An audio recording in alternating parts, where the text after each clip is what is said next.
मेरे पिता और भाई भी बेहद दुखी हैं। कुछ उन्हीं में से दुखी होने का नाटक कर रहे हैं तो कुछ लोग मेरे पिता को सांत्वना दे रहे हैं। वहीं दूर खड़ा मेरा भाई बेहद दुखी है।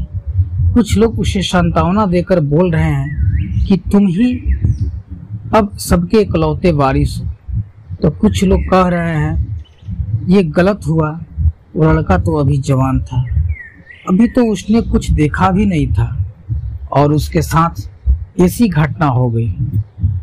तभी मुझे अर्थी पर लिटा दिया गया और सारा क्रियाक्रम किया जाने लगा। मैं यह सब अर्थी पर लेटे देख रहा था। मैंने उस अर्थी से उठना चाहा, लेकिन मैं उठ नहीं सका। मैं सांस लेना चाहता था, लेकिन सांस नहीं ले पा रहा था, क्योंकि मेरे अंदर सांस नहीं थी।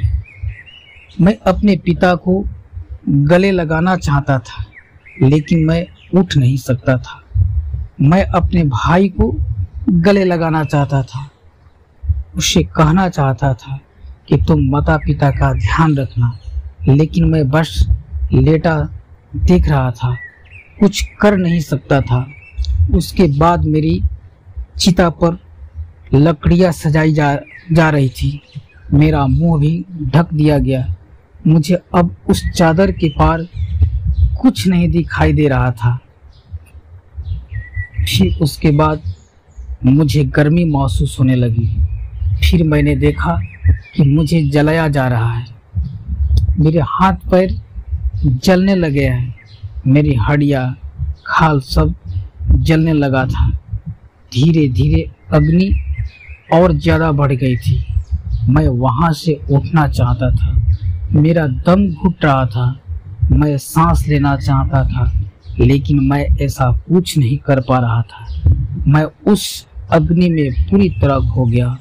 मैं पूरी रात खुद को ऐसे ही जलते देखता रहा। मैंने देखा कि अंतिम रूप से मेरे पास केवल मेरी राख ही बची हुई है। उस पूरी रात न तो मैं डरा, ना ही मुझे डर का एहसास हुआ। पता नहीं कहाँ मैं पूरी रात खोया हुआ था, और सुबह होते ही मैं आपके पास आ गया। बुद्ध मुस्कुराए और बोले कि अब तुम संघ में शामिल हो सकते हो, और वास्तव में ध्यान और ज्ञान होने के लिए ध्यान का बीज अंदर होना जरूरी है।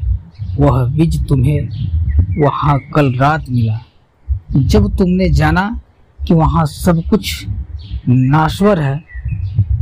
इस दुनिया में सभी व्यक्ति शमशान में जाने के बाद यह तो देख लेते हैं कि सभी को वहाँ जाना है, लेकिन जैसे ही वहाँ से बाहर निकलते हैं वह सब भूल जाते हैं और फिर अपनी जिंदगी वैसे ही जीते हैं, वैसे ही कर्म करते हैं, वैसे ही अधर्म करते हैं, वैसे ही लालच करते हैं और वैसे ही क्रूरता दिखाते हैं। और जैसे ही शमशान में जाते हैं सब धार्मिक हो जाते हैं। पहली बार जब तुम शमशान में गए तो तुम भी उन्हीं ज्ञानी व्यक्तियों की तरह थे, जैसे कि वहाँ सभी महाज्ञानी व्यक्ति आते हैं। और जैसे ही तुम दोबारा वहाँ गए और आज वापिस आए हो तो तुम्हारे अंदर भी ज्ञान का बीज उत्पन्न हो गया है। हम तब तक जीवन को नहीं समझ सकते जब तक हम मृत्यु को नहीं जानते।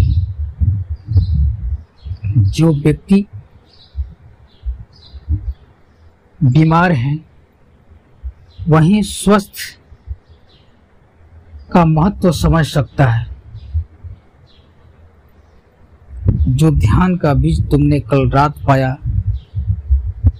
अब उसे तुम्हें लक्ष्य बनाना है, और ऐसा विशाल लक्ष्य तुम्हारे अंदर उत्पन्न होगा जो सभी को ध्यान की छाव से परिपूर्ण करेगा।